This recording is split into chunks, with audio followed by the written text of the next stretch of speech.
Bon calik gesek mulai calik. Tong lincah teuing. Tong lincah teuing. Yo anti glare-nya. Assalamualaikum warahmatullahi wabarakatuh. Waalaikumsalam warahmatullahi wabarakatuh. Oke. Sahabat pena. Welcome back again di acara teman Sebangku. Dari sini ada Saya. Doni. Karana tuh. Doni. Abi. Ini tadi labu. Imong. Dafa. Ukti Hunter. Bere kuaing, bere. Hunter. Cek ateng. Oke, Jajang. Hadian sah wae. Gomas. Aku Ami Windra. Biar. Biasalah. Rekor bonon Mi. Oke, teman sebangku, kali ini kita lagi ada di wilayah mana, Jang? Pinus, Pananjung, Gantole, Cililin, Bandung Barat. Dan kali ini kita akan ngomongin kita tidak akan ngomongin batur karena kata Ustadz Boni ngomongin batur magibah. Kali ini kita akan ngomongin laki-laki. Oh, Kita akan ngomongin laki-laki. kemaluan laki-laki. Kemaluan laki-laki yang punya kemaluan dan juga kemauan. Kemauan, Ada kemaluan dan kemauan. Iya. kemauan tapi malu. Oh, belit lah pokoknya. Ya. Nah, sebagai contoh ini ada kasus baru nih ceritanya. Yang ngomongnya laki-laki katanya terinspirasi gara-gara ada saudaranya mulai sudah melakukan poligami. Aduh, aing ting tayang maunya di YouTube yo Hah? Sin pop manyang geus. Fakta.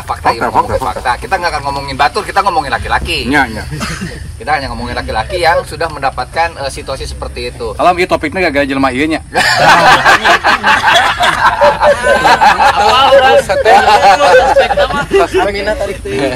Tentu bukan urusan laki-laki, bukan sekedar urusan poligami. Titip ya. Urusan laki-laki banyak hal, seperti hanya juga urusan perempuan banyak hal. Artinya nggak ada bedanya untuk menjadi laki-laki dan untuk menjadi perempuan, semuanya sama-sama punya tanggung jawab yang harus diembannya masing-masing. Artinya ketika kita ngomongin laki-laki, ketika seperti hanya kita ngomongin manusia, perempuan ya sama-sama ngomongin manusia. Cuman seringkali seolah-olah laki-laki jauh lebih hebat ketimbang perempuan, atau sebaliknya perempuan jauh lebih hebat ketimbang laki-laki. Nah, di sinilah barangkali ini ada semacam forum curhat di teman sebangku para laki-laki tuh. Anu mijah deui wae laki-laki Mulai aktif ya, Bun. Nah, kali ini kita akan mendengar cerita dulu dari teman-teman tentang bagaimana pengalaman menjadi seorang laki-laki. Karena bisa jadi pada beberapa hal dia menjadi sangat perempuan. Ya. Karena pada setiap manusia selalu ada gen laki-lakinya sekaligus ada gen perempuannya. Walau pada di tubuh laki-laki sekaligus walau pada tubuh perempuan. Tinggal bagaimana kita mengolah itu semua yang lebih jauh dominan, apakah aspek maskulinnya atau aspek femininnya. Dua-duanya ada semuanya karena ya kesempurnaan ada dalam keseimbangan. So, kita akan cari tahu. Nah, ada Ivan Gomed. Ada Ivan Gomed. Van, gimana sih pengalaman kamu menjadi laki-laki? Jika ngeusan gitu Ya, jika nunggu kapok jadi laki-laki kita gitu. Bosan jadi biker. Jadi biker. Utang ka urang heula atuh. Tuh, Kak. Imong heula. Ulah. Kamu di mau nyimpan kamera aja, Jang. Ya. Ya sahawe gitu. Cawe karena gini. Ketika kita ngomongin laki-laki seperti hanya kita ngomongin perempuan, itu selalu ada pada apa ya? Ada pada stereotipnya masing-masing. Laki-laki yang seperti A itu laki-laki. Kalau tidak bikers nggak laki-laki banget misalkan. Perempuan kalau nggak begini nggak begitu itu nggak perempuan banget. Seolah-olah stigma manusia laki-laki dan stigma manusia perempuan sebenarnya itu terbangun dengan wilayah sosial antropologinya masing-masing. Seolah-olah seperti itu. Walau pada hakikatnya tadi Ustadz Boni udah ceramah, rek laki-laki, rek perempuan bukan masalah itu, yang penting takwana, kata Ustadz Boni seperti itu. Jadi Ustad nu ngomongna. Ustadz Cip udah percaya aing berarti nya. teu kudu oge sih. Teu kudu oge. Nah, ini kayaknya udah ada bosan jadi laki-laki. Coba tanya pengalamannya Ustadz Boni sebagai laki-laki seperti apa? Aku mah kan laki banget. Aing pindah. Anjir, itu kilo tuh dia ngomong. Iya bahasana sensitif ya. Kalau diperhatikannya ini masalah kata laki-laki. Laki-laki. Ada jenis kelamin, laki-laki perempuan, ada gender. Ya. Gender maskulin dan feminim. Yap. Kalau maskulin feminim itu berbicara mengenai fungsi. Saya laki-laki, fungsi saya bisa feminim di beberapa aktivitas. Saya laki-laki, fungsi saya bisa menjadi maskulin. Karena maskulin feminim bukan bicara seks, organ seks, tapi berbicara mengenai fungsi. Nah, tapi yang lucu kan ketika nangis dikategorikan dengan sifat feminim. Perempuan. Seolah laki-laki tidak boleh menangis. Exactly. Padahal laki-laki itu menuntaskan air mata dikala sendiri dia. Aji gadeng. Apa beda-bedanya laki-laki sama pria? Tak kan laki-laki tadi cek mana? Lebih kepada Maskulin, urusan ya, kalau laki-laki perempuan urusan seks organ seks. Oke. Kalau fungsi bicara maskulin dan feminin. Kalau pria wanita? Kalau pria wanita nggak tahu. Itu saya tahu laki-laki itu katanya bukan bahasa Indonesia, serapan ya. Dari Di Eropa saya lupa. Bahasa Inggris berarti beruntung-beruntung. Nah, laki-laki. Saya nggak tahu kalau mengenai etimologi bahasana sih. Tapi kalau laki-laki perempuan di bahasa Indonesia yang lebih ini apa ya? Laki-laki perempuan, pria wanita, atau Pria wanita, laki-laki perempuan. LP kan di KTP LP. LP, laki-laki perempuan. Bukan laki-laki pria. Ya jadi cewek, bukan pria wanita. Cewek pria wanita. Tadi maksudnya menuntaskan tangisan. Ya. Kan laki-laki mah punya apa? Punten kiri. Setiap manusia teh kan berhak menuntaskan air matanya gitu. Cuman uniknya laki-laki itu menuntaskan air matanya teh dikala sendirian. Mereka teh tadi mungkinnya karena sifat kekokohannya gitu. Kekuatannya dia merasa, kemudian apa ya tadi jiwa maskulinnya, sehingga kelemahan nanti nggak mau dilihat sama orang gitu. Karena dianggap menangis itu sebuah kelemahan. Aib jadi. Dianggap lemah. Kumaha? Don, cek Doni kumaha Don? Sebagai laki-laki aja pengalaman sebagai laki-laki. Pernah kan? Ya. Iya, pernah. Masih atuh aja. Jadi memang sih kadang kita nangisnya itu ya betul pas nyumput gitu baru nangis. Doni pernah nangis pas nyumput? Pernah. Handapun bantal gitu. Tuh. Jadi ya nyumput ya gitu lah. Nyumput. Kalau boleh tahu ya, yang tidak sensitif mengenai apa waktu itu? Jadi istri sama anak harus pergi ke Medan. Saya harus kerja di Bandung. Mau nggak mau kan bisa gitu kan. Bisa lihat mereka terbang gitu kan. Wah. Rasanya teh kan. Mana teh boga jiwa gitunya? Teka ciri banget mah kurang deh. Dan laki-laki banget itu, jangan disebut laki-laki banget itu yang sholat di masjid. Oke. Betul banget itu. Eta nu bener na. Nu lain. Tayeu lagi candi ospek ya. Iya, dua ta. Oh, dua candi ospek. Oh nya, yuk. Tapi iya laki-laki banget. Laki-laki banget. Cocokan anaknya laki-laki Laki-laki banget. banget. Seolah-olah laki-laki banget. Itu gimana ceritanya tuh? laki-laki jeung cowok kunaon? Apaan? Kalau cewek deui. Cowok, cewek. perempuan, laki-laki, pria, wanita. cowok, pria, laki-laki. Sama deui. Kau ngomong lah, Bro. Twitter mah itu anaknya cewek apa cewek apa? Ngomong naon? Yang penting kan didinya teh sakapeung make Land Rover, sakapeung make Brio kan. Cewek cowok. Oh, laki-laki. Ya bahkan di kendaraan pun seolah-olah di maskulin dan feminin kan. Tapi puntennya saya bener paling berat adalah masalah ketika laki-laki harus memperlihatkan emosinya. Terutama yang sifatnya rapuh. Jadi bahasa nama jadi jika sedihna, bahkan menyerah. Laki-laki nggak boleh menyerah gitu kan. Laki-laki nggak boleh mengeluh. Memang kasarnya itu bisa dilabelkan kepada siapapun, tapi kan ada kalimat laki-laki harus tangguh, laki-laki yang pada akhirnya tidak boleh nangis. Itu teh buat saya termasuk masalah ya, karena di satu sisi kita pengen sebut namanya pengen bisa mewujudkan itu terus, tapi di satu sisi mah ada tuh butuh ditangkep teh gitu. Lain teh tongkus gitu. Nah gitu. Itu beratnya kalau menurut saya mah. Salah satunya adalah dalam hal mewujudkan emosi lemahnya gitu. Poligami raha. Allah. Naon cenah? Nah, teu aing mah teu ngarti omongan si Imong. Dia mah sia duana jeung si Imong. Aing teh bisa terbuka. Nah, ini kita ada Kang Tia dia spesialis di kendaraan, radical work, dan ya kita bisa membongkar salah satu stereotip laki-laki diantaranya dengan hobi kendaraannya, yang off-road seolah-olah cowok banget atau maco banget. Itu secara genealogi cerita atau pengalaman Kang Tia sendiri seperti apa sampai kemudian mobil sendiri dikelaminkan? Oke, bentar Kang. Buat saya pribadi mah laki-laki itu harus punya hobi. Oke. Hobi dimana ketika mau marah, mau nangis, sedih, ya udah salurkan we ke hobi itu. Nah, kalau saya mah langsung ngoprek naon motor, mobil, naon. Nah, ketika melampiaskan rasa senang, melampiaskan rasa sedih, gitu. Itu. Cek Akang, Gitu. laki-laki itu apa sih? Kalau menurut saya menyambung dari tadi masalah laki-laki perempuan atau gender itu nggak cuman masalah nangis, kayak masak aja. Oke. Kang Yuri, saya kebetulan tukang Yuk. masak juga. Yuk. Kita pasti Tukang masak. taunya masak itu pasti pekerjaan ibu-ibu. Sekarang hotel mana yang mengerjain ibu-ibu di dapur? Mall Aya.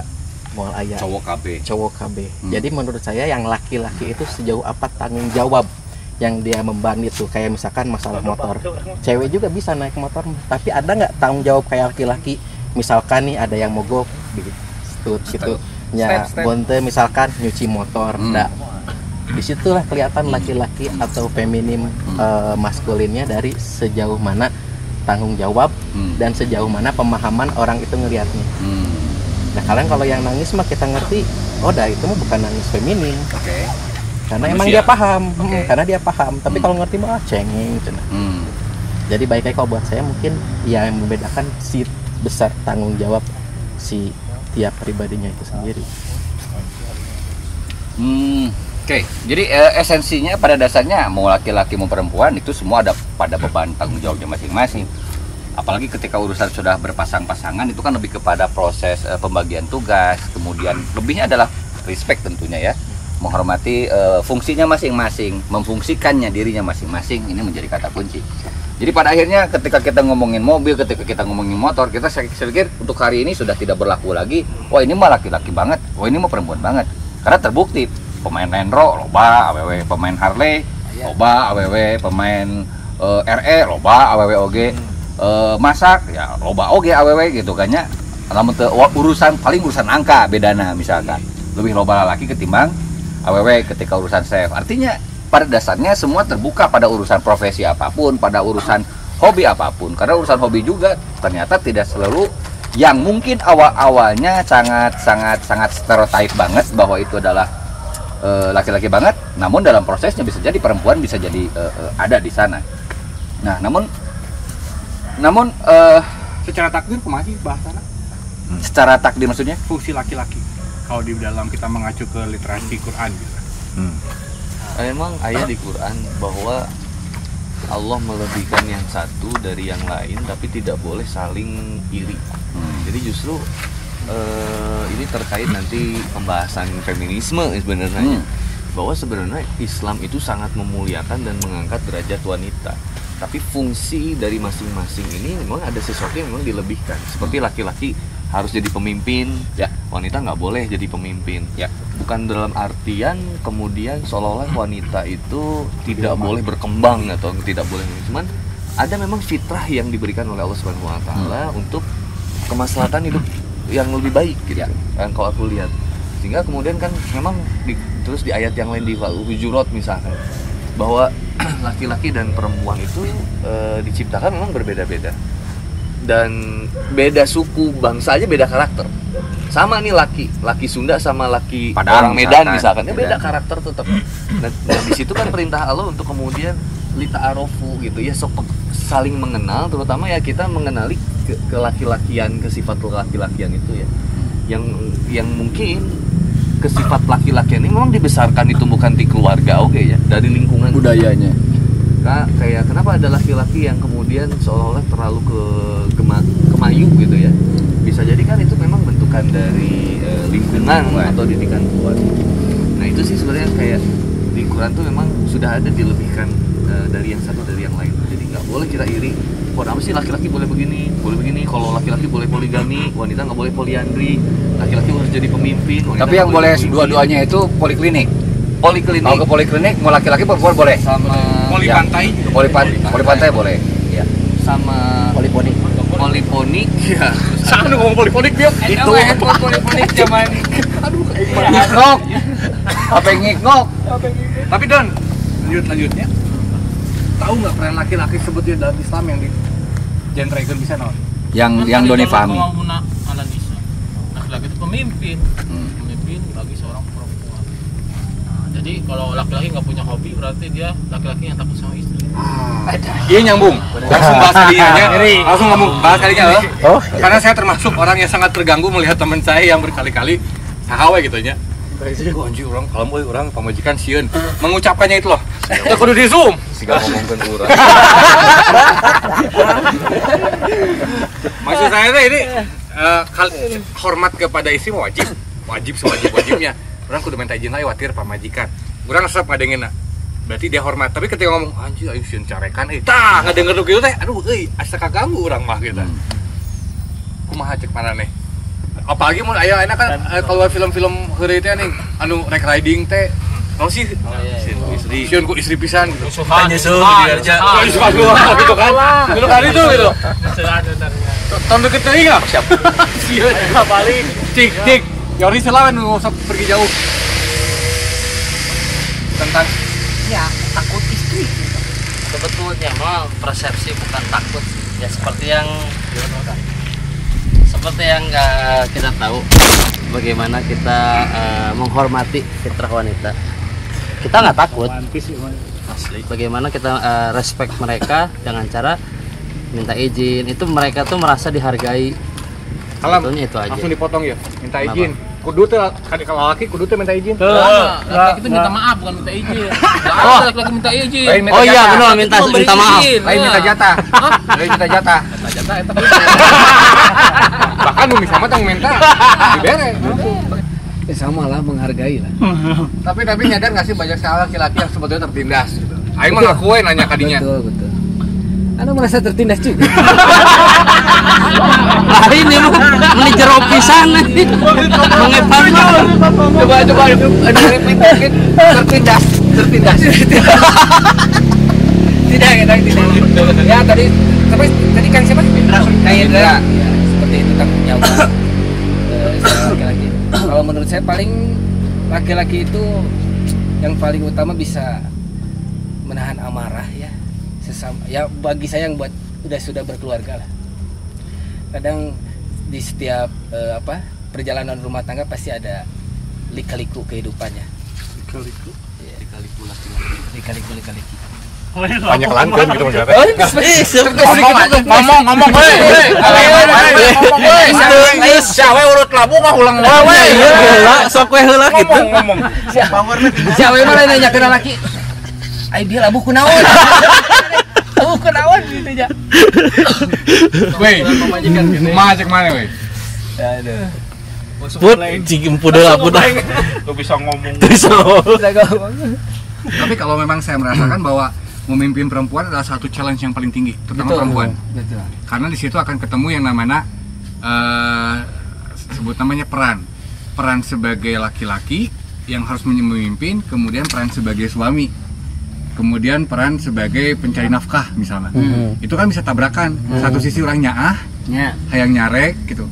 Satu sisi kita pergi keluar untuk melakukan sesuatu yang penting, perempuan nggak ngerti, dijelaskan lila teuing, jadi tuntunah hoream, tuntunah susulumputan gitu kan. Jadi ketegasan laki-laki memang banyak teruji ketika berhadapan dengan perempuan, terutama ibu dan istri. Kalau saya sih kadinya, Mi kumaha Mi? Tapi sarua gitu. Emang gitu. Pabrik jeung materi. Iya. Nah, ini juga satu hal yang paling penting ya buat kita teh. Kadang-kadang ada keminderan, karena gini, mau nggak mau saya nggak tahu apakah dari segi agama seperti apa. Tapi laki-laki kan punya kewajiban untuk menafkahi. Ketika merasa menafkahinya itu cukup, asal leungit hak untuk ngatur. Yes. Padahal sebenarnya kudu gitu. Yes. Di Islam mah nggak gitu ya. Orang tidak mau menggunakan katanya eta mah manggang kayak ustad-ustad. Ya 3, 4, 5, 17 ustad gitu. Tapi maksud saya gini, martabatnya laki-laki itu banyak hilang karena dia merasa tidak menafkahi dengan cukup. Betul. Padahal ulah gitu kan. Karena ya kan ari hasil makanya geus tanah jelema teh. Pertanyaannya baik deh ikhtiar orang geus bebeakan can tanya dia. Umpama jadi ya buat saya sih ini termasuk yang aduh benernya lalaki aya teh asal loba nu melempem gitu tah. Sopan wajib. Terus baik-baik harus, tapi ari nepikeun ka urangna asa sieun salah gitu kieu ka pamajikan itu menurut saya sih nggak laki-laki banget. Menghilangkan marwah. Karena laki-laki banget itu harus ketuk palu. Aing hayang kieu kasarnya mah kalau saya sih mengistilahkan dalam keluarga laki-laki itu yang pegang setir. Yang membuat perjalanan nyaman adalah perempuan yang duduk di sebelahnya. Yang membuat suasana hidup adalah anak-anak yang duduk di belakang. Yang membuat kita bisa berjalan dengan cepat adalah kendaraan-kendaraan di samping yang satu arah sama kita. Ya, lingkungan teman-teman ini gitu kayak. Makanya itu yang menurut saya mah harus kita perbaiki ke diri kita, termasuk saya lah. Amun misalnya emang orang yakin orang gawe kenek bener ke keluarga orang, nya ulah sieunan gitu ke pamajikan teh toh kecuali kita mau berbuat zolim pada mereka kan tadinya. Ustadz nu eta teh cicing wae diuk naon geus pangeunahna tapi cicing wae aing asal lempena. Suntrungkeun. Oper-oper. Kan telinga 2. Cicing heula mika cenah tah. Asok kumaha. Telinga 2. Bibir 1 kan layak mendengar lebih baik. Oh, iya pakai alasan ya. Pendengar yang baik. Ini budak mah kesabaran coba. Sabar budak 5, insyaallah bawa 6 ya doanya. Istri tulak pantau laki banget itu. Istri setuju. Dia mau curiga kanjutan nih. Berarti cowok banget ya. tulak pantau Masalah anak banyak atau sedikit itu sebenarnya bukan suatu kebanggaan. Penting amanah kita itu itu. Kadang kata Rasul itu yang disebut mandul itu bukan tidak terbuka budak ya Rasulullah. Tapi mandul di sana kita tidak punya anak tetapi tidak menjadi ladang amal buat kita. Karena salah satu amal jariah yang tetap terbawa teh badaus soleh. Jadi adak nu soleh heula karena kadoakeun orang tuana. Jadi rek kadoakeun kumaha budakna teh soleh. Lamun kembali karena bab tadi poligami. Ini kata Ibnu Abbas ya. Sebaik-baiknya laki-laki itu yang paling banyak istrinya. Itu Jek Ibnu Abbas. Tapi masalah nama rumah tangga urang teh nya jangankan sekelas urang. Yang saya ketahui sadanga dari Ustaz Budasari pakar sejarah Islam, Rasul pun pernah tidak menanyai istrinya sama 29 hari, bayangin. Tidak apa? Tidak menanyai istrinya. Tidak ditanya, Bu. Masalah dunia, sekelas istri Rasul pun nanya. Kumaha caitan. Ya kan satu saatnya kan bisa gini. Ya Nabi itu kan orang Persia katanya. Dia istri-istrinya, anak-anaknya gitunya hidup dengan mewah. Menarik engkau tuh bisa ya. Kau lebih mulia daripada mereka. Kenapa kita tidak suka seorang kan itu bahaya ya manusia awewe karena gak awewe sih. Karena juga sama awewe. Akhirnya Rasul marah. Aing teh Rasul bahasa orang mah. Si hayang dunya ya. Kasaran nama gitu. Akhirnya seketika isulah desas-desus Rasulullah mau menyerahkan istri-istrinya. Akhirnya ya datanglah sahabat Umar, sahabat Abu Bakar. Benar tuh, antes. Ya semuanya kan dari 9 yang mengucapkan itu istrinya namanya siapa ya? Ingat enggak? Hafsah anaknya Umar. Kalau tidak salah antara Hafsah dan emang ada dua peristiwa itu satu. Itu. Akhirnya ya mertua kan ya ngadu. Jadi kesimpulannya itu maksudnya bayangin sekelas istri nabinya seperti itu kamu mau bajikan orang atuh. Urang atau orang-orang? Jadi ayeuna lamun antum ada niat untuk mengamalkan hadis Ibnu Abbas tadi sejauh mana persiapan antum tadi di akhirat pembang nama? Mungkin Kamera serot imong. Itu mah betul minta izin itu bukan suatu kewajiban dalam hak poligami tetapi lamun orang teu minta izin di narek poligami itu kan jadi ilmu bohong. Mau ka mana? Namun bisa minta izin walaupun izin itu bukan syarat kita untuk mau poligami. Izin itu. Emang tadi ngomong ke izin kan untuk jangan seperti gitu contoh ya. Mun sih ngomong era bener gitu. Kita orang Izin touring saya ngomong izin poligami. Itu kan. Mong, emang jangan mong. Bulan cek kadinya mong. Cik imong tah. coba. Imong dapat. gali isi hatinya. Mong, ikan Mong. Kalau mengenai poligami mah apa ya? Poligami. Karena Kalau obat laki-laki diantaranya urusan hobi dan poligami. Dan detik ini lagi kadinya si Imong. Jadinya Imong masalahnya. Aturan we. Jadi karena kami berdua dengan istri merasa tergelitik mungkin ya. Jadi ningali Dulur. Pertamanya bukan dulur heula, Batur. tapi ningali batur heula. Kunaon sih batur bertemu gitu ya. Saya selalu gitu ke istri teh. Ini sok we pan. Tadi pisan kan ngecek Ustaz Boni ke di pengajian. Ibadah lain, ya ibadah lain, kan ibadah gitu udah jelas gitu ya. Tapi kenapa nggak mau gitu. Nah, kebetulan menang itu disensor tuh. Sensor. Wah dongeng teman sebangku di sensor. Mata kereta. Lain di sensor mah warna biru. Sama dong. Ya jadi ada sosok dicontohin gitu memang beliau teh bersahaja ya, terlihat bersahaja. Tapi kita juga belum sampai ke cari tahu seperti apa ingin, karena jadi seperti sesuatu yang tabu poligami itu mau ditanyakan teh naon nanti poligami itu kancananan padahal mah buat ting aya ilmu anu ku urang bisa diserap jeung ternyata ilmu eta manfaat ke batur Walau tidak harus dengan cara poligami. betul kita dengan cara kudu langsung dipraktekkan ada oge tapi istri saya ujug-ujug iya teh naon atuh cenah kitu da mungkin juga kalau udah tahu ilmunya mah saya juga bisa nah gitu mungkin saja gitu kan cek mana mungkin saja berarti antara mungkin Tapi dah percuma boga ilmu teu boga awe nama. Oma boga ilmu teu boga kawani. Aduh, ilmu aya, awewe aya, tapi teu kalaksanakeun leuwih parahnya. Ngebati saat Tapi sebenarnya itu kan solusi yang ditawarkan. Maksudnya solusi dari Allah Subhanahu wa taala kepada laki-laki Dan kiri. bahwa kenapa kalau wanita tidak boleh poliandri, kalau laki-laki boleh poligami. Emang menjadi satu hal yang mungkin jadi sepertinya ambigu atau aneh gitu, kenapa laki-laki boleh wanita tidak boleh. Tapi ini justru menjawab tentang kebutuhan laki-laki tadi untuk menyelamatkan agar si laki-laki ini tidak bermaksiat, tidak berzina. Saya tambahin. Jika itu yang dipakainya, saya pikir ada salah satu hal yang bisa lebih meluas pemahamannya. Pertanyaannya sederhana. Kita memahami Islam itu sebagai apa? Apakah hanya sebagai perintah? Apakah hanya sebagai urusan hukum menghukum? Itu urusan Islam.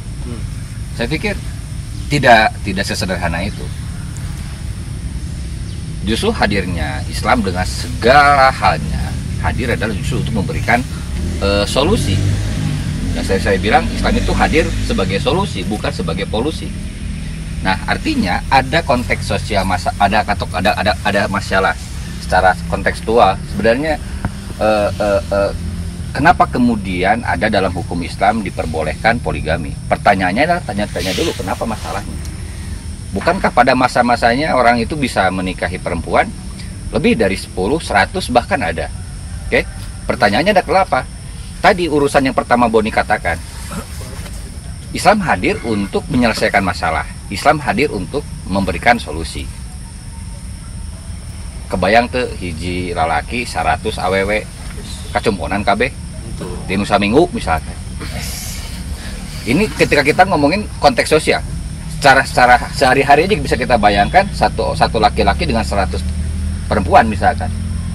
Nah, Islam hadir bukan hanya sekadar menguruskan urusan itu saja, tapi yang tadi harkat derajat perempuan. Perempuan pada masanya sama sekali tidak ada harganya, bahkan tidak ada nilai sekalipun. Tidak ada nilai sekalipun. Jangankan di wilayah tradisi Jazirah Arab, di tradisi Yunani sekalipun misalkan, perempuan tuh nggak ada punya hak suara. Semua laki-laki yang punya hak suara untuk memilih presidennya atau siapa gitu. Dan laki-laki pun sama berjenjang. Laki-laki kelas mana, mereka posisi budak, nggak punya hak juga. Nah, sementara Islam menghadirkan itu semua. Jadi saya melihat bahwa hadirnya semua aturan itu fahami sebagai salah satu bentuk solusi. Artinya menghadirkan kita mengambil sebuah kebijakan, misalkan oke, saya mau poligami, oke, saya mau seperti apa, pertanyaannya masalahnya apa dulu gitu. Masalah tuh bisa di intern, bisa ekstern. Misalkan di beberapa permasalahan yang lain, misalkan seseorang menikah lagi misalkan gara-gara urusan politik misalkan. Ada kan seperti itu, kepentingan politik semacam itu. Akhirnya dia melakukan tindakan itu. Nah, artinya adalah fahami bahwa dengan menghadirkan sebuah tindakan itu sebagai salah satu bentuk menyelesaikan atau mengurai permasalahan, bukan justru dengan hadirnya poligami justru melahirkan lagi tragedi gitu. Jadi saya lebih melihat kepada bagaimana Islam mampu menghadirkan dan dalam tindakan orang-orang yang berkeyakinannya melahirkan sebagai tindakan yang memberikan solusi, bukan justru menghadirkan permasalahan selanjutnya. Karena ketika yang menghadirkan permasalahan selanjutnya, akhirnya yang rusak itu bukan hanya sekadar orang yang melakukannya, tetapi keyakinan yang digunakan juga kebawa. Oh, kieu gedingan Islam teh gitu. Karena dia menghadirkannya bukan berdasarkan menyelesaikan masalah kayak gitu. Lanjut Bon, yang tadi keren Bon. Saya cuma memperluas masalah aja. Jadi bukannya sekadar urusan hasrat laki-laki, kebutuhan laki-laki, tapi lebih kepada konteks sosial masyarakat dan Islam sebagai solusi gitu ya. Yes. Islam sebagai solusi. Jadi itu sih. Bukan berarti juga kemudian harus ya, tapi sebagai solusi jadinya bisa diluruskan beberapa hal. Nah, yang memang kemudian menjadi permasalahan juga, stigma masyarakat itu sudah tercipta bahwa hal ini menjadi sesuatu yang buruk.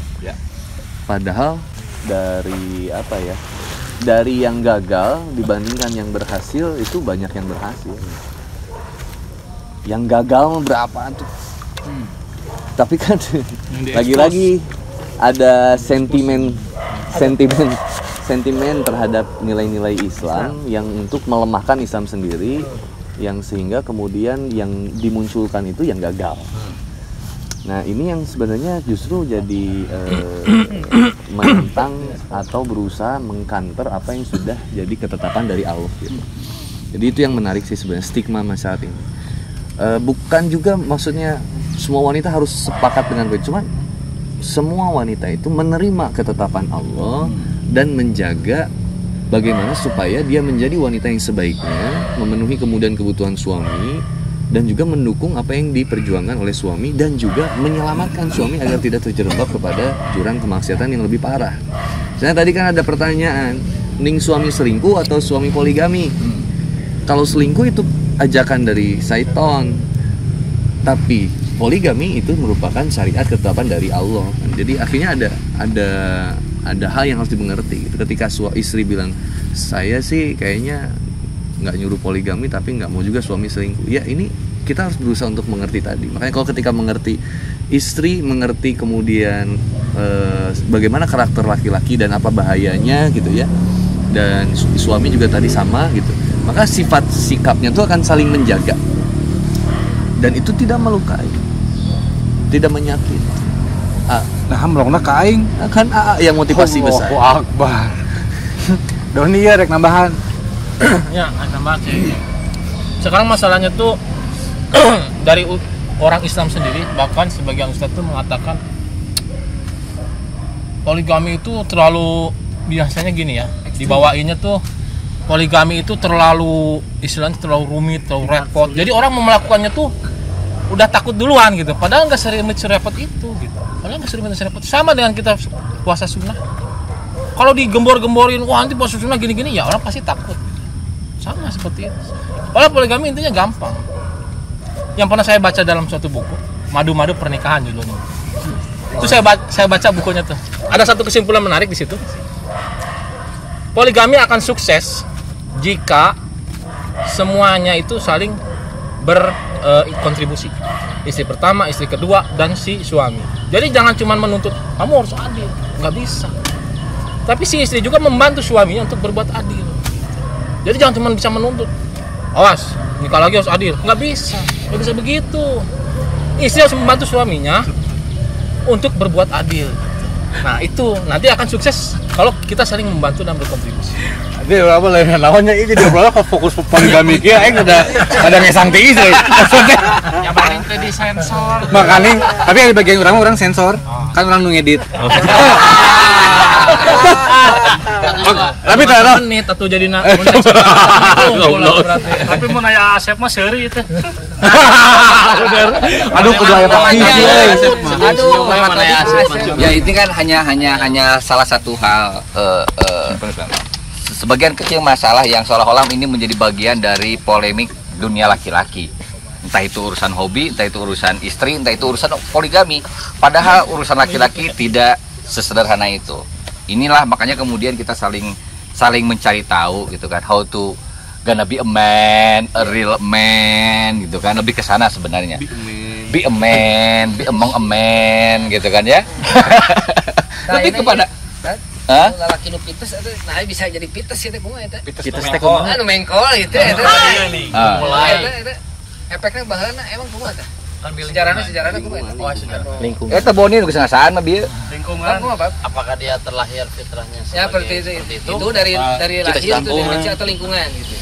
Laki-laki yang Ya dua-duanya saya pikir terlibat dan melibatkan. Karena saya pikir tidak selamanya juga kita menyalahkan lingkungan. Bukankah ketika kita ada dalam lingkungan tertentu kita sendiri yang memutuskan dalam mengambil sebuah pilihan. Nah, barangkali kemudian kenapa dia memilih lebih itu? Ini yang selalu menjadi salah satu sandaran manusia, nyaman. Rasa nyaman. Buah-buah gitu kan, buah-buah. Jelema. Udah aku adalah laki-laki yang terjebak dalam hati wanita. Tapi kalau berita nanya tentang karena ngomong nanti itu saya ada yang menariknya teh mengenai laki-laki. Sekarang teh banyak laki-laki yang lebih ya etanya takut istri lah kalau kata saya mah. Gitu padahal jika merunut kisah Uwais Al-Qarni. Jadi Uwais Al-Qarni itu berdoa teh ya Allah ampunilah dosa ibuku. Ajak ibu nate naha cenah kitu teu ngadoakeun maneh. Gitu. Cek Uwais ngajawab, lamun ibu geus ridho, dosa orangnya bakal dihampura. Sok kira orang pikir-pikir. Orang geus ngalakukeun kitu acanya gitu. Ya maksudnya kadang kan sok sebenarnya sih inung heula pamajikan heula gitu. Kadang eta batasanna belah mana gitu. Menurut saya itu lebih betul karena lebih menarik untuk digali dan jika nama lalaki teh didinya karena lamun denger cerita Uwais Al-Qarni gitunya sampai mamawa ibuna gitu. Terus pas dia bilang begitu terus luka sopakna jadi sembuh gitu. Itu masya Allah gitu kita teh harus diyakinkan dengan itu semuanya teh bahwa lamun kainung teh ieu justru menyelamatkan pamajikan, lamun orang bela kainung menyelamatkan pamajikan, lamun orang menyelamatkan pamajikan cang tatu menyelamatkan induk gitu. Nah itu menurut saya itu pamajikan nya kainung. Nah, gitu matakna neangan deui meureun pamajikan. Oh, berarti mainnya teh nya maksudnya.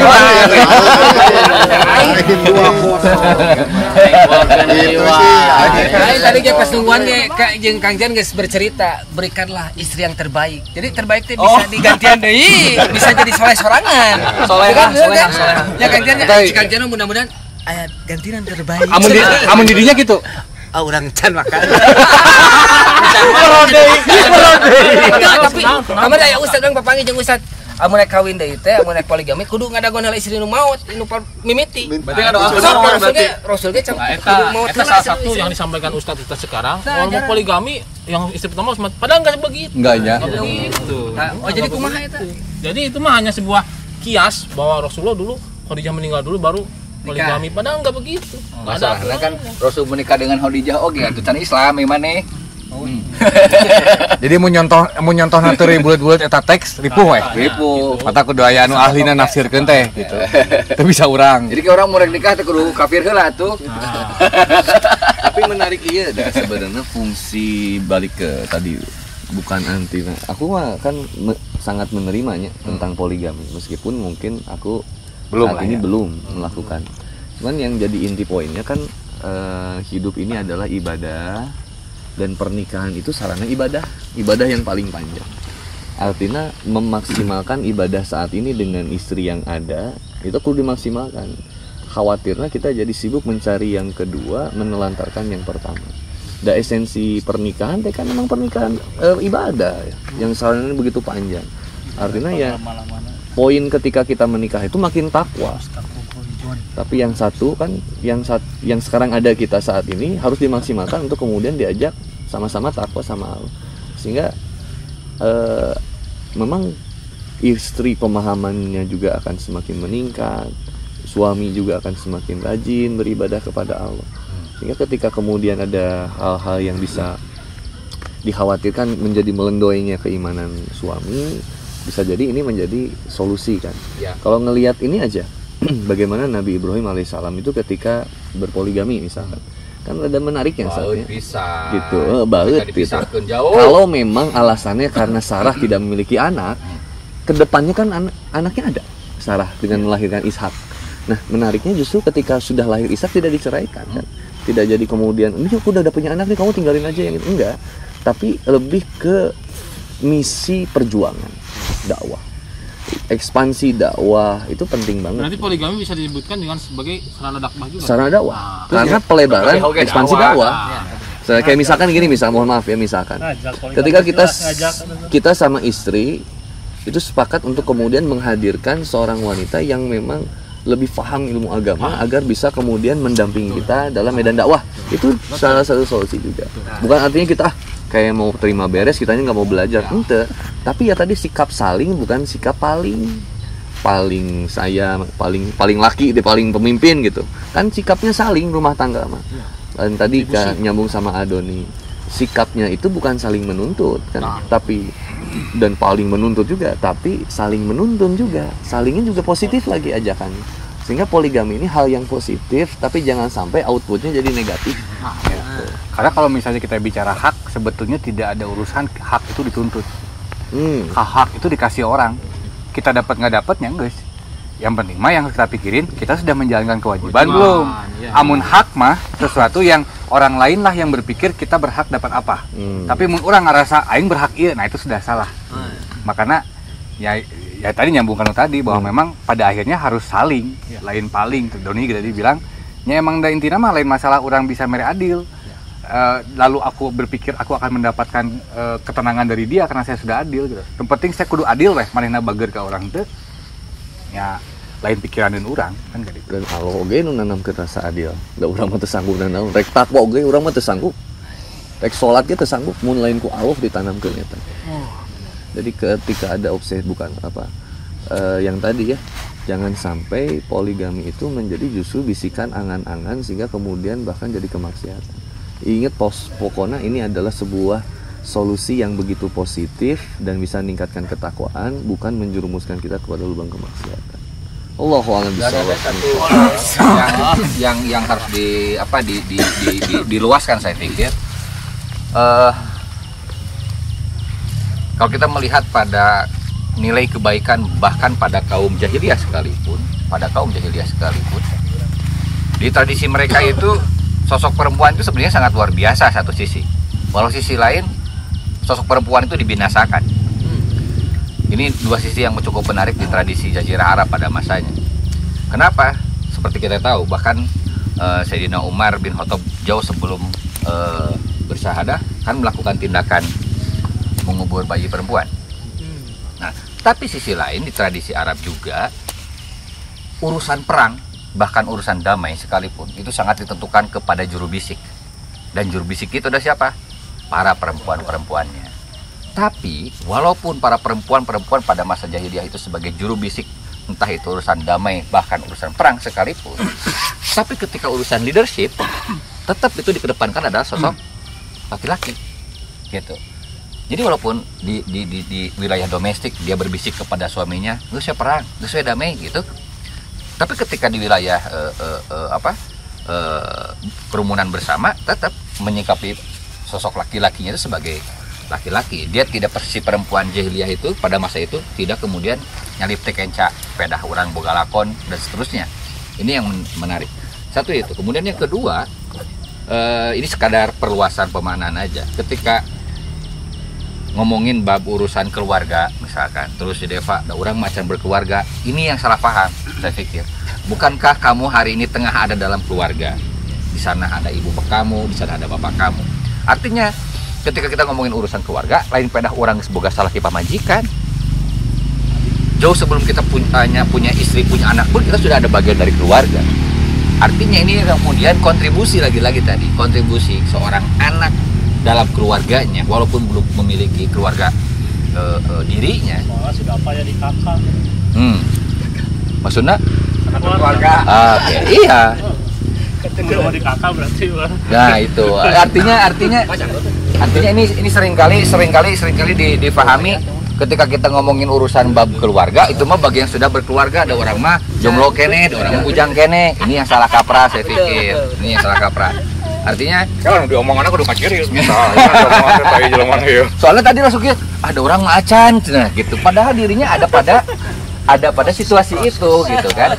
Nah, akhirnya problemnya karena merasa ada ada indung bapak orang mah lain. Akhirnya banyak anak-anak remaja sekalipun yang belum berkeluarga, bahkan di lingkungan rumahnya sendiri antipati dan bahkan tidak memberikan kontribusi di keluarganya.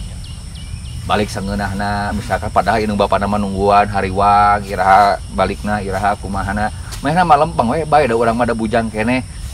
Ini saya pikir stereotip pemahaman keluarga seolah-olah split hanya gara-gara you udah menikah atau belum.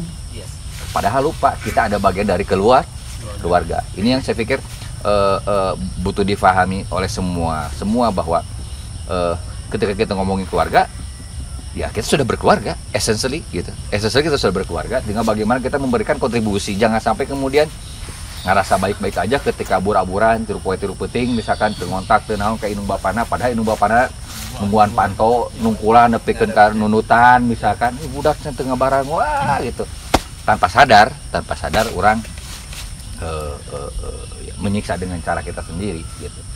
Artinya bahwa kembali kepada ketika kita memahami Islam menghadirkan sebagai solusi, artinya kita sendiri ada di lingkungan bersama, ada di lingkungan manapun, apakah kita juga menghadirkan diri sebagai solusi?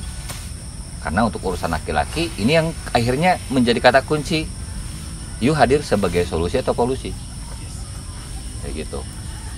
Bahwa urusan tanggung jawab, bahwa urusan saling dan seterusnya, saya pikir itu bukan hanya ada pada laki-laki. Itu semua manusia saya pikir diarahkan ke arah sana. Apalagi kejarannya adalah urusan-urusan kemaslahatan, kebaikan, terlebih kepada urusan keberkahan. Tentu, ada ayat yang unik nih di Yap. poligami. Ada poligami itu mengatakan nikahilah 2, 3, 4 atau 4. Angker kadinya siapa?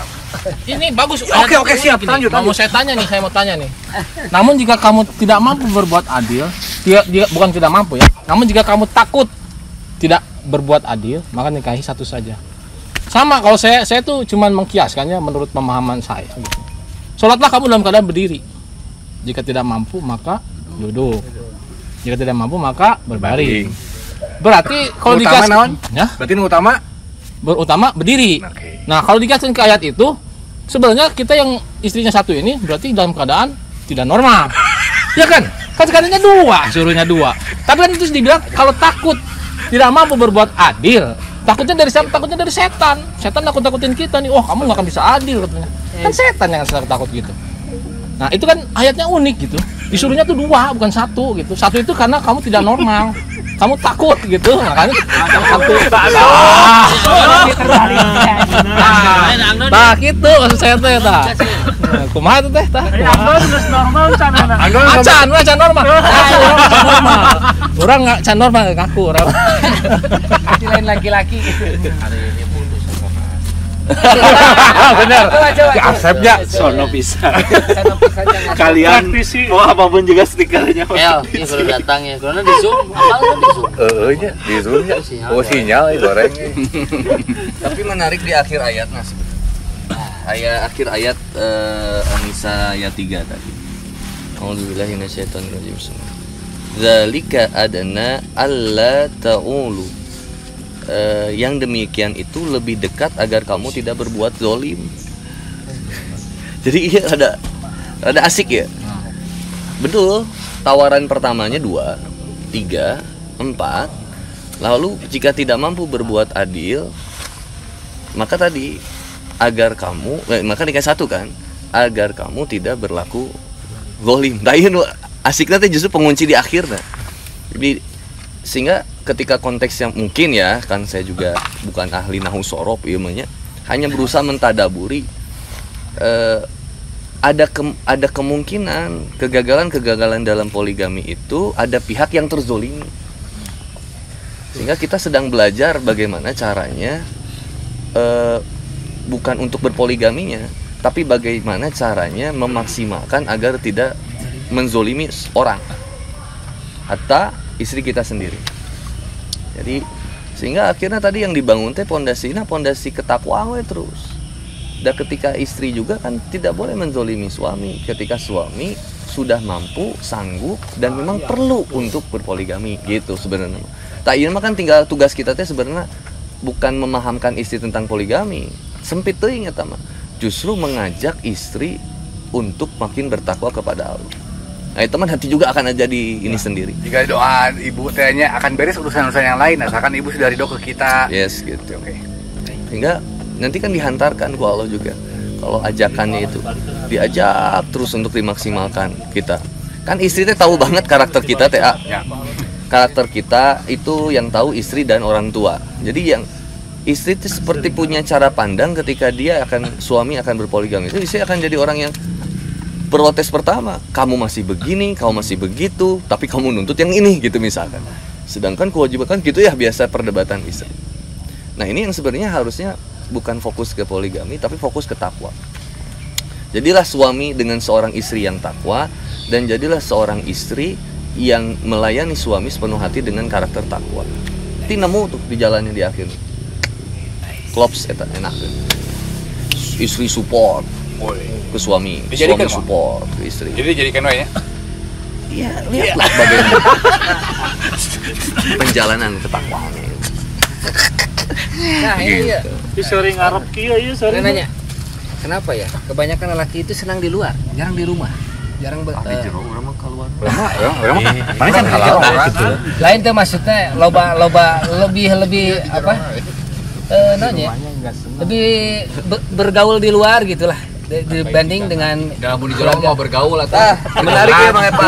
Soalnya ya tadi ayat hadis kan tentang hadis dia makanya baiti janati, rumahku surgaku. Artinya karakter surgawi itu dihadirkan di rumah. Suami karakter surgawinya ada. Ajinan fikuna fisarwi wadoro wa kazimina itu kan karakter takwa lah inti nama sebenarnya karakter surgawi itu sama istri juga. Nah mau jadi masalah ketika rumah tidak menjadi baiti janati. Makanya sehingga kemudian sebelum mengharapkan surganya Allah Subhanahu wa taala, tanamkan karakter surgawi di rumah. Jadi betah di rumah teh. Karena ada target. Kan ibadah nu paling dekat dan paling panjang keluarga. Atau bikin prospek ke depan, visi misi ke depan. Sampai mohon maaf tadi mungkin perencanaan poligami kapan teh bisa itu teh ukur. Tapi tadi perencanaan istri ke depan dia udah dibuat. Ayo orang nyieun raport budak wae guru. Lain salah kita. Pada raport budak progres raport anak, progres raport istri, itu yang kita bikin suami, karena pemimpin, yang pemimpin atau ya lazina amanu taqullah wal tanzur nafsun ma qaddamat seligot, diajak untuk memikirkan sampai bagaimana keakhiratannya, masa depannya teh, perencanaan amal ke depan bagi seorang istri. Kumaha nextnya kamu belajar apa, yang kemudian kita harus kerjakan bareng, belajar bareng, pasti betah di rumah. Kenapa kita keluar? Satu, emang surga kita mah adanya di luar. Lain tebetah di luar. Emang surgana urang-urang mah di luar. Satu, bekerja. Makanya ketika Fatimah protes kepada Rasulullah SAW, ya Rasul kenapa kalau Ali boleh di luar terus, kalau saya di rumah terus? saya mau bantu aja lah cenah. Henteu, ente mah emang surgana di imah. Suruh perempuan di rumah, surganya laki-laki di luar. Dengan apa? 1 kerja, 2 jihad. Kan kerja jihad juga. Dakwah itu paling utama. Iya dakwah henteu, hayang poligami. Gawe henteu, itu paling utama. Manjajang kumaha? Pun Nah, tapi kan orang loba di luar. Tapi kan juga kieu masalahna kieu.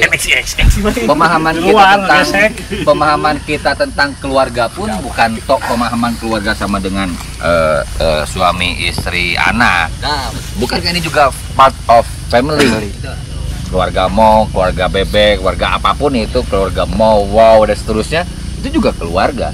Nah, artinya perluasan mana ini yang kemudian harus saling dipahami gitu. Ketika sebut aja misalkan sosok ibu-ibu atau perempuan lainnya juga pada ngumpul-ngumpul lain tempat di imah da berenang terbuka babaturan. Yes. Salah saha. Iya keluarga. Di ta'arufu teh kata kuncinya gitu kan. Artinya tolong pahami bahwa pemahaman keluarga sebagai basis jalan takwa tidak sesederhana memahami bahwa yang namanya keluarga anak, istri, laki-laki dan seterusnya gitu kan. Keluarga ideologis dan keluarga biologis. Hari keluarga biologis mah tadi turunanna ayah, ibu, orang tua, suami, istri, anak. Tapi ada keluarga ideologis. Nah iya ta. Kita ngumpul ini di teman sebangku ya memang keluarga ideologis. Da ayu dia lain cek kurang. Kayak jadi kena cek aing bung. Iya lokap takon ini mah. Ya. Isa gewe lalaki coba ku batu. tes. Keluargana ini mah ikatannya keluarga ideologis. Fala fa baina qulubikum fa asbahtum binikmatihi ikhwana. Jadi Allah mempersatukan hati kita semua, kemudian dijadikan bersaudara. Ini. Dan justru ini sebenarnya bentuk pelatihan masalahnya ini. Karena kan salah satu kehadiran Islam yang saya bilang, ketika Islam dipahami sebagai memberikan solusi, bahwa pada masanya di setara sosial masyarakat di Arab itu sudah kental nilai-nilai kekeluargaan kabilahnya masing-masing. Kaci begitu kaci, tapi ulah kaleueuwihan bahwa rek maneh kabilah A B C tetap kamu ada dalam naungan Islam. Asana kan gitu. Nah, artinya bahwa kita ada di keluarga biologis, oke ulah berlebihan, kita juga ada di keluarga ideologis juga ulah berlebihan. Yang ujung-ujungnya nanti firqah. Itu yang bahaya. Makanya nih saya bilang butuh perluasan pemahaman tentang keluarga gitu. Kata kuncinya yang tadi pada dasarnya kita walaupun beda daerah, walaupun kita beda darah, yang penting seakidah. Nice. Yuk, ini tuh. Gigi sabar. Setir kiri ya kan ini. Karena ada istilah silaturahmi dan silaturahim ya. Yap. Yes. Yang sama satu rahim dan yang bersama di luar itu. Silaturahmi kan hanya dengan yang Si biologis. Disebut silaturahim, rohimnya itu. Iya, rohim. Rohimnya itu berarti jadi kita kalau ke rumah teman tuh sebenarnya bukan silaturahim, tapi ziarah. Ziarah kita tuh ke rumah teman tuh ziarah gitu. Bukan masalah diksi, rahmi atau rohim. Tapi kasih sayangnya gitu. Kata kuncinya itu. Jadi mau kita bergaul dengan siapapun, bahkan bergaul dengan tidak seakidah sekalipun, tetap kita harus berlandaskan Rahman dan Rahim, karena itu bagian dari syariat, bahkan itu bagian dari syiar gitu. Bayangkan kalau kita hanya menggunakan Rahman dan Rahimnya aja hanya kepada sesama saudara semuslim, apakah mungkin orang tertarik pada kita? Nggak bisa gitu. Tetap Rahman dan Rahim yang kita miliki atas dasar rasa kasih sayang, kita harus bagikan, luaskan pada siapapun gitu. Kata kunci itu yang harus kita mainkan gitu. Karena ya diksi kan bisa jadi hanya sekedar fiksi gitu. Dan untuk menjadi laki-laki ya tentu kata kunci silaturahmi ini salah satu menjadi media, Ustadz Boni bilang, sebagai media dakwah, sebagai media syiar. Karena ya seperti yang saya sering bilang bahwa yang berkewajiban melakukan dakwah dan syiar adalah kewajiban semua orang, essentially. Dan dengan profesinya masing-masing, dengan caranya masing-masing, itu adalah syiarnya kalian, itu syiarnya kita, dan seterusnya.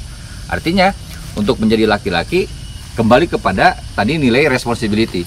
rasa tanggung jawab. Rasa tanggung jawab bukan hanya sekadar atas dasar laki-laki sebagai urusan fungsi, urusan apa, tetapi nilai hakiki kita sebagai hamba di hadapan Ilahi Robbi ini yang harus menjadi trigger kita untuk melakukan banyak hal, kata kuncinya itu. Tapi kalau misalnya kita bicara banyak hal, sebenarnya laki-laki tugasnya apa sih paling utama?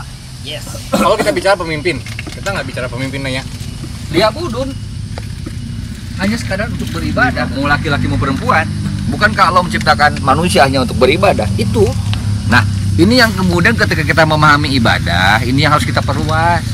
Bukan hanya sekadar, kan tina penjelasan lagi ayah mahdoh, ayah guer mahdoh.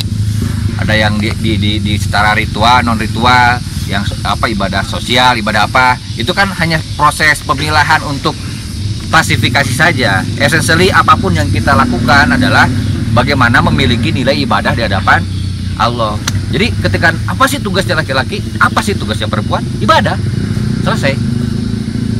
Dengan cara dengan kadar, dengan pemahamannya yang masing-masing teman-teman miliki. Kalau bentuk ibadah laki-laki ada nggak yang secara spesifik ini adalah yang diwajibkan untuk laki-laki gitu kan? Dan kalau ini perempuan nih, misal nih contoh kan, bekerja secara sosial umum kan, yang bekerja laki-laki. Walaupun ujung-ujungnya lah perempuan sekarang bekerja itu nggak masalah. Tapi utama nama mencari nafkah adalah laki-laki. Yang berburu ke hutan adalah laki-laki. Yang sebut nama mengolah hasil buruan adalah perempuan. Nah itu kan ada stigma-stigma seperti itu. Kalau di Islam sendiri sebenarnya ada nggak sih pembagian-pembagian seperti itu? Nah yang menarik di Islam kan sangat liquid dengan kultur, sehingga nilai-nilai adat sekalipun itu dijadikan sebagai bahan hukum, sehingga ada istilah al-adatu muhakamah. Apa yang terjadi dengan wilayah sosial budaya yang sudah matrilineal? Yes. Apakah dihancurkan begitu saja? Tidak. Tetap bagaimana kemudian nilai-nilai serapan Islam itu dihadirkan walau di dunia matrilineal sekalipun. Jadi saya pikir bukan juga keharusan ada laki-laki mah kudu gawe. Kalau memang dia bersepakat dengan istrinya sekalipun misalkan, bersepakat, guys orang ngurus imah, mana nu gawe, itu bisa ya. Kenapa tidak? Tapi ayah lebih penting daripada gawe.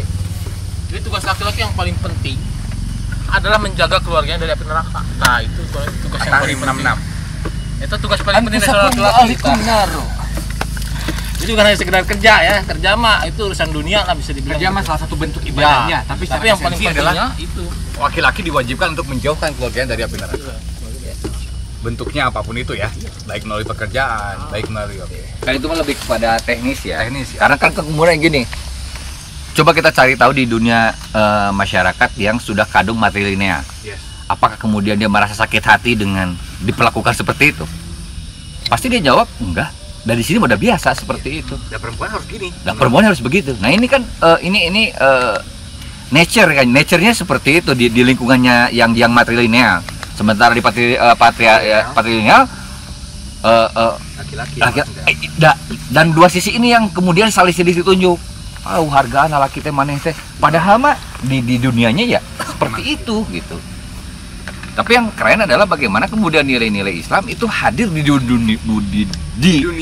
dunia yang dan itu bisa menyelesaikan masalah. Jadi hadirkan dengan cara apapun saya pikir. Hadirkan walaupun di dunia yang sangat tidak mungkin.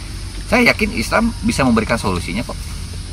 Gitu. Makanya kemudian kadar ilmu pengetahuan terlebih nilai ajaran Islamnya ini yang harus terus-menerus kita gali gitu. Dan bukankah ke universalan bahkan ke multi persalan Islam itu bisa hadir kapanpun dan dimanapun. Terlebih ketika kita menghadirkan sebagai sosok laki-laki, sosok perempuan, kan akhirnya bukan masalah you laki-laki, you perempuan. Toh ujung-ujungnya juga ke sana, bukan masalah kamu laki-laki, bukan masalah kamu perempuannya lagi gitu. Bukan masalah lu mengambil urusan hobi juga, bukan you mengambil urusan poligami, bukan itu gitu. Bukan hanya sekadar itu. Begitu luas hasanah untuk laki-laki dan juga perempuan untuk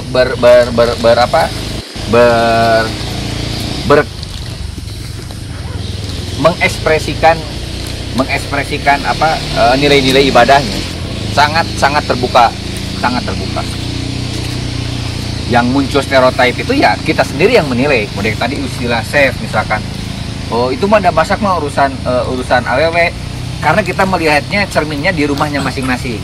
seolah-olah awewe juk datang ke hotel, ternyata di hotel saya kabeh lalaki da bareurat atau nyokotan bang panci karena itu misalkan seolah-olah lagi-lagi urusan otot ternyata urusan laki-laki ternyata loba untuk ngangkat barbel oge itu kan terbantahkan semua gitu. Akhirnya ketika kita sudah mampu melihat dunia begitu luas, oh ternyata ini urusan awewe laki. You mau enggak tuh melakukannya? You mau beribadah enggak memahami itu semua? You mau mendasari itu semua sebagai nilai ibadah apa enggak? Gitu. Bukan urusan sumur, kasur, dapur itu enggak gitu. Jadi netralitas dalam tanda petik ini yang kemudian diperjuangkan. Bukan masalah ya, karena kalau seolah-olah dipahamnya Islam sangat patriarki pisan, ya. Akhirnya nggak akan bisa masuk nilai-nilai Islam ke dunia yang mati ini nggak bisa. Gitu. Makanya Islam hadir memberikan sebagai solusi baik di dunia patrilineal maupun matrilineal sekalipun. Di Bali misalkan ya, kebanyakan dominan yang saya tahu, yang pernah saya tahu misalkan yang di pasar segala macam kebanyakan kaum perempuan ketimbang kaum laki-laki. Ya. Di beberapa daerah yang lain juga ada yang sangat dominan di kaum perempuannya gitu. Bukan berarti mereka jauh lebih berharga ketimbang laki-laki yang jadi tidak berharga, bukan gitu. Jadi kesepakatan umum aja gitu. Dan walaupun terlepas siapapun yang mencari nafkah, tetap laki-laki itu yang harus memimpin keluarga kan ya. Kalau peran anak, apa tugasnya anak? Laki-laki ada nggak spesifik? Selain ibadah, tentunya semua diwajibkan hanya beribadah. Ketika kita membayangkan, kalau yang saya pahami ya, ketika kita membayangkan antara satu partner, ada laki-laki, ada perempuan, kemudian berlanjut ada anak, pada akhirnya baik sosok perempuan seperti hanya sosok anak, itu bisa menjadi rem juga. Bisa menjadi rem sekaligus bisa menjadi gas. Artinya seorang laki-laki ketika memposisikan diri sebagai kepala keluarga dengan segala tanggung jawab seperti yang dipahami pada umumnya, kehadiran istrinya, kehadiran anaknya itu bisa jadi booster juga, bisa jadi motivasi, dorongan untuk melakukan sejumlah perubahan dan tindakan kebaikan yang lainnya. Artinya bagaimana kemudian tadi kata Ustaz Boni bilang, inti nama orang sedang ngajurkeun kana nilai-nilai takwa atau henteu. Entah dia posisi sebagai suami, entah dia posisi sebagai istri, entah dia posisi sebagai anak sekalipun. Karena goal getternya adalah ya soleh bersama, takwa bersama deh. Ada jang nambahan? Asal di PPN gitu ya. Suasana nikmat. Nah, saya setuju ya tadinya itu bukan masalah, akhirnya itu bukan masalah laki-laki atau perempuannya, tapi masalah mau atau enggak. Nah ini relate banget sama keadaan saya sekarang, baru jadi seorang ayah lah istilahnya. Alhamdulillah. Nah bagaimana cara encounter atau menyikapi atau menengahi, menjembatani atau lain sebagainya untuk lingkungan yang belum punya pemahaman sejauh itu, yang istilahnya mah kuuleun lah, kurang gaul gitu. Maksudnya gini loh, saya mengambil tanggung jawab untuk istri saya tinggal bersama orang tua saya. Nah kan biasanya istrinya mah nggak enak sama mertua. Nah kondisinya pun saya tidak bekerja. Nah di saat istri tidak bekerja dan megang anak, kan saya juga nggak ngapa-ngapain. Secara otomatis kan saya juga bisa bantu, walaupun kadang dia yang minta, tapi saya bantu. Saya nyuci juga iya, saya kadang saya masak juga iya, saya apa ya emang untung nama seolah-olah kayak semua soal saya gitu kan. Tapi emang keadaannya emang untuk tujuannya itu soleh bersama itu kan. Cuman kan orang yang lain yang lihat kan kadang lah kita cenah sieun ku majikan cenah naon ngajarkeun sieun padahal gitu kan ya. Padahal dengan buktinya saya bisa kesini aja berarti kan saya sudah lulus di masalah perizinan gitu. Akhirnya gimana? Bener jujur. Dan akhirnya yang saya ambil itu berarti itu dia lulus ya. Silakan dia masing-masing gitu. Maksudnya saya yang bisa diambil itu win-win solution di saat Islam itu sebagai solusi. Jadi di saat kita sudah punya literasi, kita terapkan, tapi akhirnya balik lagi ke budaya atau ke keadaan keluarga. Begitu udah kira-kira mentok, baru balik lagi lah, apa sih yang salah gitu kan. Nah ternyata yang udah saya dapat win-win solution itu. Makanya kalau sekarang wah untuk poligami mah belum nyampe lah sejauh ting. Cuman dengan saya nyampe sini aja udah bukti saya udah lulus masalah win-win solution. Gitu. Nah, makanya pertanyaan saya, apakah kita harus cuek-cuek aja gitu, udah yang ngejalanin sama saya gitu, atau kita harus ngasih penjelasan gitu di situ teh gitu? Kalau yang saya pahami seperti ini, untuk memberikan penjelasan tidak harus dikatakan, tapi cukup dengan tindakan. Kayak kasus siapa? Siapa itu teh? Lukman dengan anaknya yang naik keledai dari satu kampung ke kampung yang lain. Pertama datang ke satu kampung, Lukmannya yang naik, anaknya yang turun. Diomongkeun ku batur. Pindah deui ka kampung sejen, diomongkeun deui piraku bul kolot naik di luhur. Akhirnya anaknya naik kalau naik bapak anaknya naik budak bapana nu leumpang terus. Artinya selama kita mendengarkan orang lain dalam artian kita sendiri tidak punya ilmunya, kita sendiri tidak pernah tahu masalahnya, ya akan seperti itu capek ku ngadeungkeun omongan jeung pendapat batur. Makanya kemudian dengan apapun yang akan lakukan selama ini, selama itu adalah memberikan kemaslahatan di keluarga akan sendiri, prove it. Lakukan saja, tidak harus capek ngadeungkeun omongan batur, cek batur teh oh gengsi atuh wakil nya sok teh mana urusan gengsi mana orang mah teu gengsi, orang mah bahkan rek nyeuseuna orang mah fun. Bahkan orang ngerasa kasiksa ketika imah pabalatak, ketika orang tidak melibatkan diri misalkan. Ketika nampak pemajikan ripu dia asa tegal. Nah, seperti itu. Tidak bergerak. Jadi bahwa butuh kita mendengarkan omongan orang lain, tapi dalam hal apa? Gitu. Bahwa butuh kita juga pengaruh dari orang lain, tapi dalam hal apa? Seperti hanya juga dalam banyak hal ya, kita juga tetap membutuhkan nasihat dari orang lain. Gitu. Tapi selama apapun yang akan tadi lakukan itu adalah sebuah kebaikan, dan ini adalah justru kita baik aja dengan semua ini misalkan, dan disepahami bersama sebagai jalan kebersamaan dan seterusnya, saya pikir nggak ada salahnya. Jadi selama nggak ada yang nanya mantap we gitu. Mantap we. Kayak udah ngebuktikan daina emang aya jaminan anu lalaki banget rumah tanggana aman salawasna. Belum tentu. Dan kita ada pada jurang belum tentu pada banyak hal. Orang-orang nu ngarasakeun. Pokoknya mah geus ini mah omongan batur mah tong direngi. Enggak, soalnya netizen takutnya kalau misalkan sampai ada yang nanya malah saya ngasih penjelasan atau di depan istrinya kalipun besok-besok saya ditepak ku salakina gara-gara mana orang ditanya seut.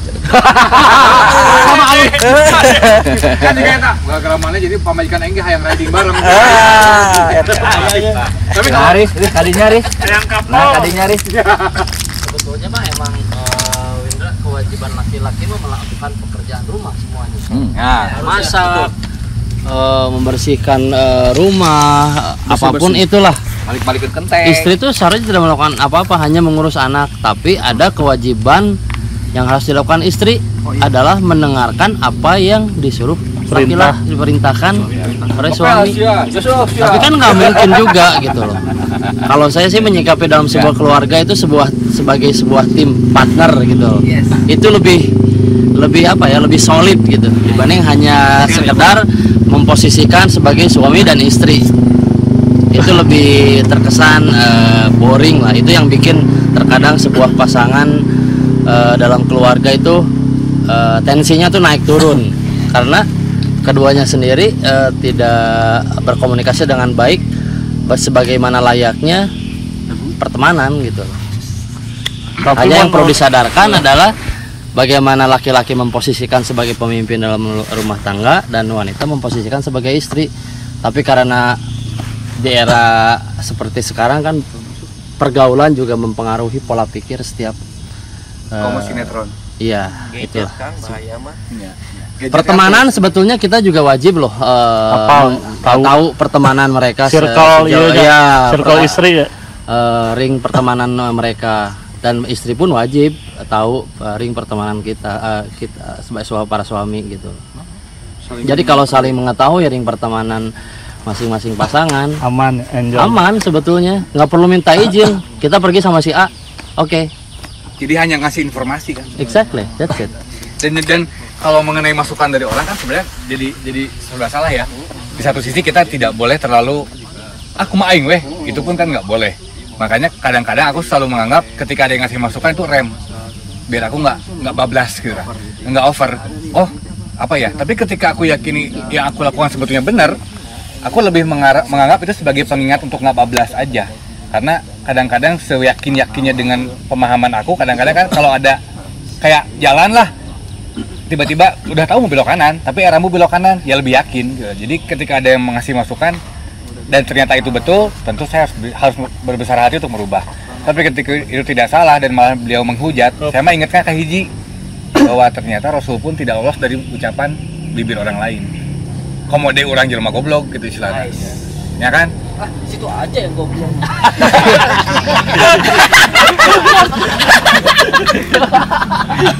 Saya mah yang tertindas. Situ aja. Oh, situ mah yang goblok, orang mau tertindas. Aya itu, saya orang ampun sih. Kan tadi ngomong tertindas di awal. Ya. Nah, buat teman-teman ada nggak sih yang mau mempertanyakan tentang atau mempertegas statement laki-laki? Kurang. Oh. Tentang hobi ya, Bebas. berangkat keluar kieu motoran. Saya mah tara izin ngan sok ngomong kieu. Temper susu aman teu tah gitu. Mun misalkan ceuk teh aman, juk berangkat gitu. Geus. Jadi sebelum berangkat penuhi lah kebutuhan primer istri lah gitu, jeung anak. Gitu. Oh, tambah berarti unggal rek riding barudak pasti orang riding lagi pamajikan. Dan jeung budak. Ngoloh heula. Lain-lain. Nya family time lah. Ngolohnya. Nya family time. Jadi bahasa saya itu lebih kepada mewujudkan bentuk bahwa bukan mengutamakan. Aing nyawa kita ngomongin aing. Bukan aing ya. Tapi menunjukkan bahwa aku pun ini membawa dunia ini kepada kalian kita. Jadi biar paham. Kita ngomong nabi kan. Tapi juga si Agus sasa ini tante karek we izin we saya di dieu. Aku majikan lieur neangan mana di mana. Si Agus mah penganut lebih baik minta maaf daripada minta izin. Ada si tamak kabar udah kayak gitu. Motor babarengan tiba-tiba geus dihareup teh enggak mana. Aduh. Nah, mun itu gue sebenarnya minta izin ke baju. Acan. Si anjir si aing halus tapi. Kayak kamu nelpon ke di mana? Ke di Subang misalkan. Cuma majikan. Oh, asina itu lain tuh. Tuh ngomong. Tuh ngomong gitu. Bor kamari bor. Anu keur kamari biro distribusi. ya Ari Agus mah aman. Sarua. Digebukan kayak mana ke kesel mah. Dapat transoleh.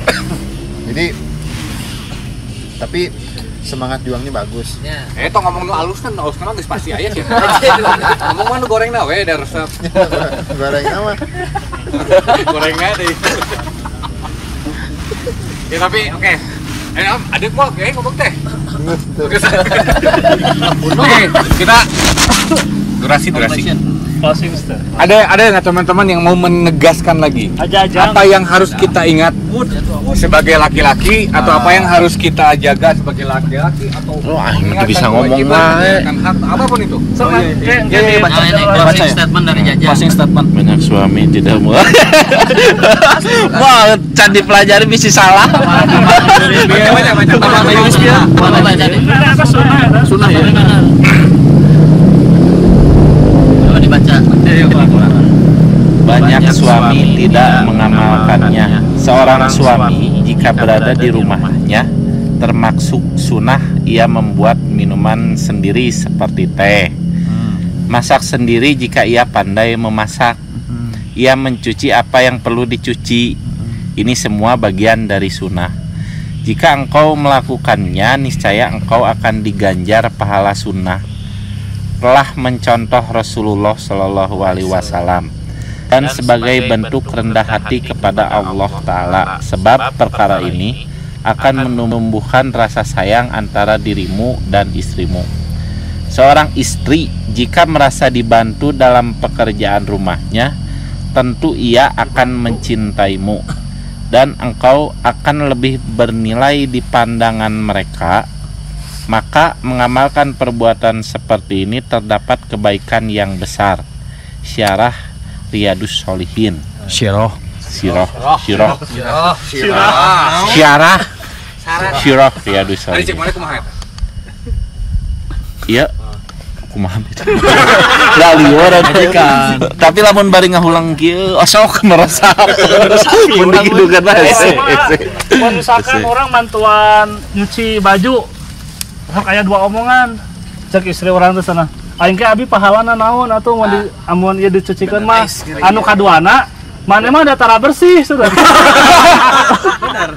Geus kurang cenah. Tapi Tapi eta kan geus puguh sunnah eta teh. kamu pandai. Bisa, bisa. Tah eta orang kejadian orang gitu. Jadi mending nu mana gitu, A. Baik, enak tuh bersih, suka disuk bersih. Amin. Tapi kalau buat saya sih pribadi memang intinya ya saya tetap berpikir bahwa laki-laki adalah yang paling bertanggung jawab atas keselamatan kan keluarganya. Terlepas itu seorang ayah atau seorang anak. Entah ini mungkin bukan berbicara mengenai agamanya. Tapi ketika laki-laki sudah menyatakan dirinya mampu, maka dia harus menjaga apapun yang ada di lingkungannya. Berangkat pertama dari keluarga. Terlepas apakah menjaga itu salah satunya berpoligami tadi. Itu termasuk bisa menjaga kan, menjaga keluarga. Apakah juga menjaga dengan kita sering bertemu teman-teman untuk menjaga kemampuan kita supaya pas pulang ke rumah menjadi kapten yang mampu lagi. Entah kita menjadi pencari nafkah, entah kita bekerja di rumah. Pokoknya kita harus menjaga, gagasannya adalah menjaga lingkungan, terutama keluarga, untuk selamat di dunia dan di akhirat tadi. Jauhkan keluarga dari api neraka. Tapi kemudian jangan takut bahwa bentuknya bisa disesuaikan dengan budaya. Bahwa tinggal dilihat ada tidak urusan agama yang memang menjelaskan bagaimana menerapkan keislaman di dalam budaya seperti ini. Patrilineal, matrilineal, pasti Islam ada di sana. Tinggal ya bertemu saja dengan guru-guru yang memang memahami bagaimana Islam itu ada di sana gitu. Bagaimana mengatur seperti itu. Dan saya memang sangat setuju bahwa yang namanya pemimpin sebetulnya sebelum berangkat sebelum berbicara menambah nilai kebaikan, berangkatlah dulu dari menjaga menghilangnya kerusakan gitu. Jadi utamanya adalah menjaga dulu. Menjaga keluarga, istri, anak, tentu perangkat pertama adalah ibu, ya, orang tua kita. Dari situ, ya bentuknya mangga kita pahami bagaimana kita bisa menjaga istri saya, bagaimana saya menjaga anak saya, bagaimana saya menjaga ibu saya, bagaimana saya menjaga teman-teman, bagaimana saya menjaga keberlangsungan hidup dan segalanya. Gitu. Nah mungkin Kang Fahmi pada ditutup deh. Kalau dari saya sekian aja. Cuman ingat ya. Berapa teh? Oke. 4 menit lagi. Oke, siap. Saya mah intinya mangan ketiungkul sih, ulah elehan. Tegas. Ketika kita lahir menjadi laki-laki, berperan sebagai suami, berperan sebagai teman, mengambil keputusan sebagai seorang ayah. Di situ ada tanggung jawab. Ulah asa-asa. Tadi bahasannya mun wani ulah asa-asa, mun asa-asa ulah wanian. Jar we. Sip enggak Kang Mami? Next quotes.